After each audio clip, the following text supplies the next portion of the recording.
For 2 nights in a row now, Bill O'Reilly has been talking about race, and it's gotten incredibly awkward. So I want to play you a clip that sums up his main point, and then we'll discuss it after. What I was trying to get across to Mr. Burton, who's very passionate about how blacks are treated by the justice system in this country, and the Trayvon Martin case is an extension of that, look, there's a reason why more young black men are in prison. There's a reason why police are more cautious while approaching a black man in a car. And the reason is overwhelmingly violent crime in this country is generated by young black men. Am I wrong? Yes.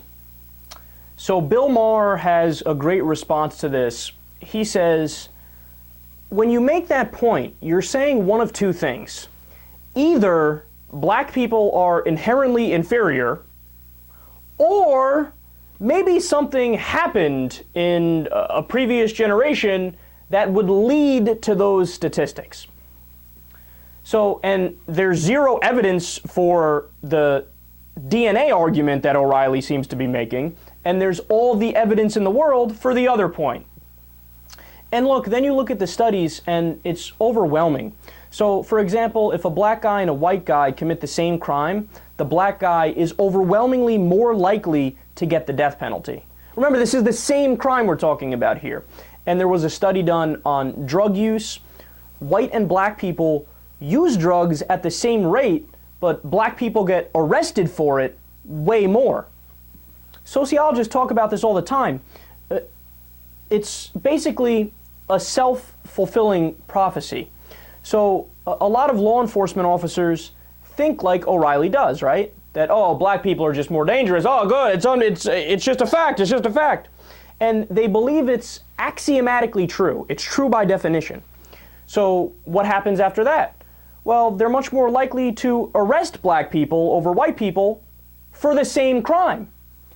Now, it's not nefarious, and I'm not saying Bill O'Reilly is a bad guy, but it's a bias that they don't even realize they have. Like, I think he's genuine when he frames the question the way he frames it, and I think he's genuine in his views on race. So he doesn't even realize that he's being tremendously biased. And look, I'll give you another great example of this. So I've always had white and black friends my whole life. So when I went to parties in high school at my white friends' houses, now I grew up in a place called New Rochelle. There's the northern end of New Rochelle, southern end of New Rochelle. The northern end was the more affluent area with a hell of a lot of white people, right?